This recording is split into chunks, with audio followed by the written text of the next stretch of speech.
Ladies and gentlemen, boys and girls of the YouTube world, CJ Rose's back in the building. Welcome back to the channel. Whose house? Nah, y'all ain't hear me. I said, whose house? Nah, I don't think you heard. I'm gonna say it again. Whose house? But we gonna get there. we gonna get there. That question will be answered. We gonna get there. But last night was AEW Dynasty. I actually did not watch it.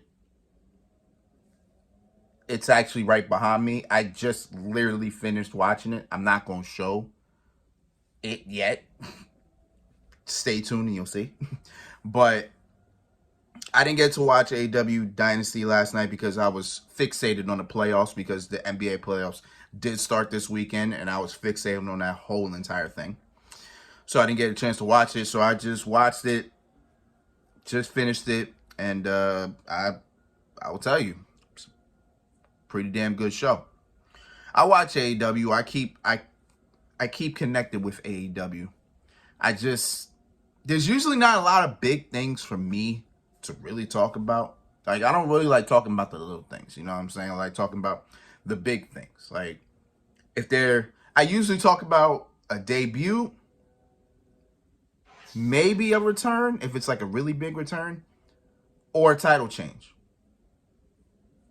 We had a couple title changes in this one, so let me go through the show first, and then we'll get to why I'm here.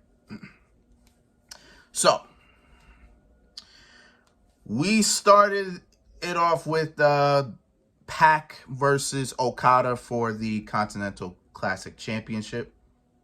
I don't know if we're calling it the Continental Classic Championship or if we're calling it the Continental title. So I'm going to say the Continental title. Pretty good beginning match. Okada got the win.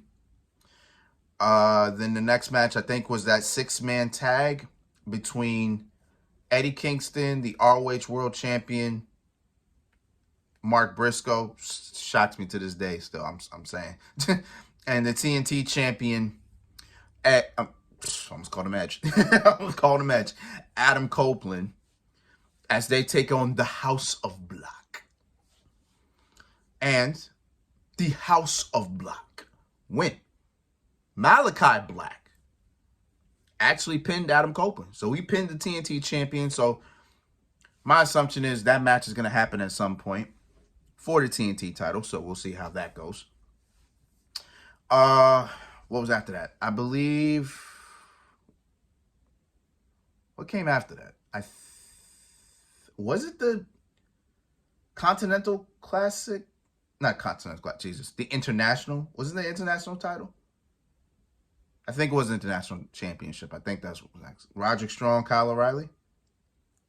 I think that was a match before that. Forgive me trying to think here.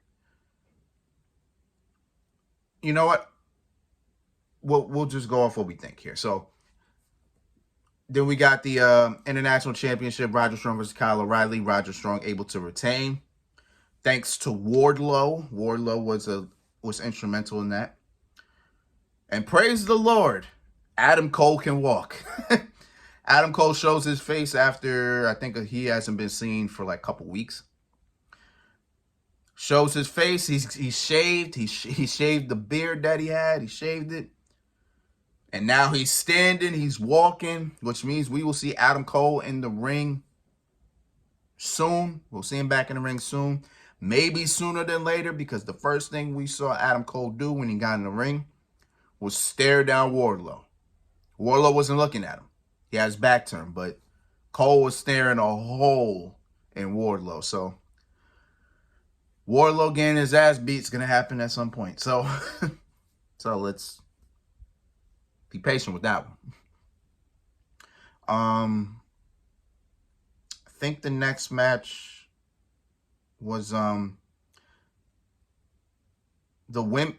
You know what? I forgot the order, so screw it. The women's title, the AEW Women's Championship on the line. Toni Storm defends against Thunder Rosa. Toni Storm retained. Pretty alright match. Then we had the FTW Championship as Chris Jericho challenged Hook. See Hook getting more of the getting more longer matches with different types of talent. He got Chris Jericho here, who can still go at 50-some years old, so that's always appreciative.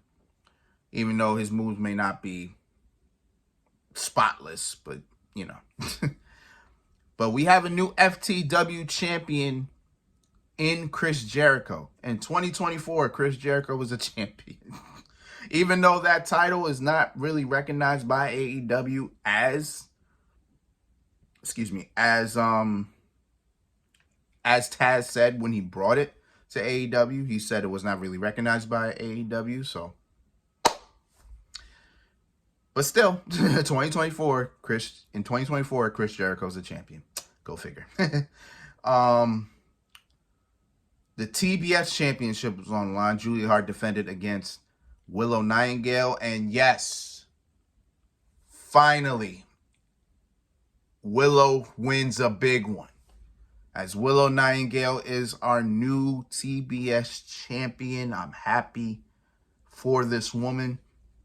But it also means at Double or Nothing, which I think they said was May 26th, I believe. Yeah, I think it's the last weekend in May.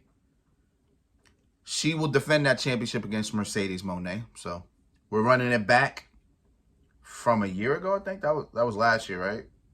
Yeah, it was last year they did that. So we're running it back from last year. Should be a pretty solid match. I feel like I'm forgetting a match. Am I forgetting a match? No. Instead, I don't know why I said instead. Will Ospreay, Bryan Danielson. That match was, that was one hell of a match. Oh my God. Can we call that one of the we can call that one of the matches of the year, right? Can we do that? Because that was a hell of a match. They played this angle because Will Ospreay hit the hidden blade, right? He hit the hidden blade. He picked Danielson up. Then he hit him with the Tiger Driver. I think they try to make it seem like Danielson landed on top of his head. But if I watched the replay, he actually landed on the back of his neck. And, Danielson really sold that. The commentary really sold that. And then Will Ospreay went for, boom, the hidden blade to the back of the neck. So, boom, more damage to that. 1, 2, 3, Will Ospreay wins. And then Ospreay was just celebrating. Yet the commentary, the ref, and the doctors are all worried about Ospreay. I'm sorry, not worried about Danielson. Ospreay just don't even know until he turns around and then he just starts being concerned. So they're going to just probably play that up that, Danielson is injured or whatever the case is. So yeah, Ospreay wins one of the matches of the year, calling it. The tag titles on the line as FTR faces Young Bucks for the 4th time. And FTR got screwed thanks to somebody who's been in the news lately. And that is Jack Perry. Jack Perry returns to AEW for the first time since All In 2023, where he was getting choked out. So Jack Perry comes back as the unsung hero, which also means the Young Bucks are 3-time tag team champions. Cool. And last but not least, Samoa Joe defends the World Championship against Swerve Strickland. What is the result of that? Whose house? Yes. For the first time in AEW's 5-year history, we got ourselves a new, well, sorry. For the first time in AEW history, we have ourselves an African-American world champion. Swerve Strickland is the new AEW world champion. He is their 8th world champion. 8th. AEW has had 8 world champions, or 7 world champions. Swerve just became 8th. On top of that, and I tried looking this up before I even made this video. I was trying to see how many black world champions that we had. And when I Googled it, the first thing that popped up, it told me about WWE and everything. And it said between WWE, WCW, and whatever the case is, we've only had 6. And I believe it was The Rock, Ron Simmons, Booker T, Bobby Lashley, the almighty Bobby Lashley, Kofi Kingston, and Big E. Wait, Kofi Kingston, Big E. Who was the last one? It said 6, right? Who was the last? Who the last one? Hold on. Bobby Lashley, Booker T, The Rock. Oh, no, wait, hold on. Booker T, Big E, The Rock, Kofi Kingston, Ron Simmons. Sorry. I'm twisted. Booker T, Big E, The Rock,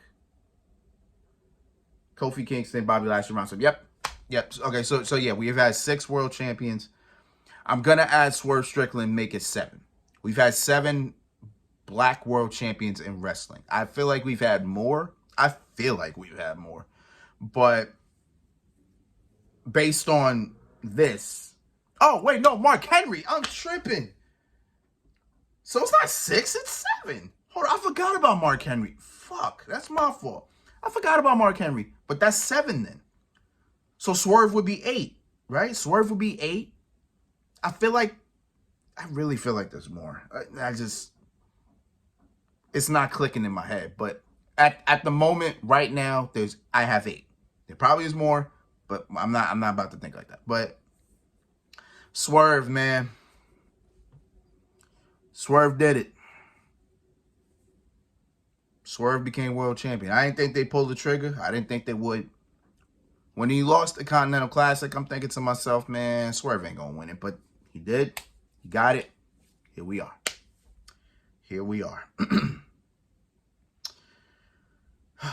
Well, with Swerve being world champion, there's an abundance of matches we can have. First one that comes to mind is Swerve and Jon Moxley. Swerve, Kenny Omega, if he comes back. Swerve and maybe Adam Copeland, if he wants to go after the world title at some point. Swerve and when he comes back, because I already know he's gonna come back to AEW. MJF, Bryan Danielson, Claudio.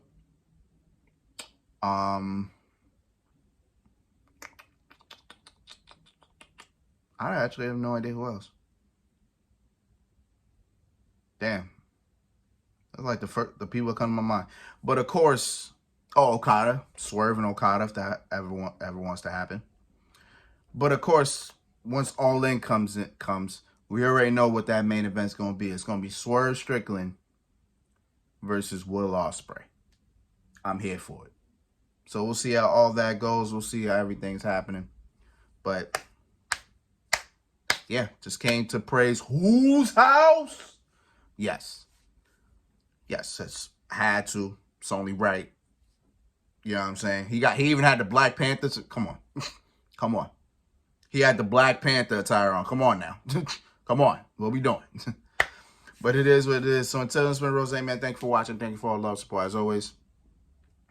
Monday Night Raw is tonight. Tonight is Monday. And we are actually supposed to have a brand new women's world champion. There'll be a battle royal for it. So whenever that happens, not whenever it happens, but when it happens, I'll be back here later tonight. So y'all see me. So you already know what it is. So until next time, peace, love, 100. You heard?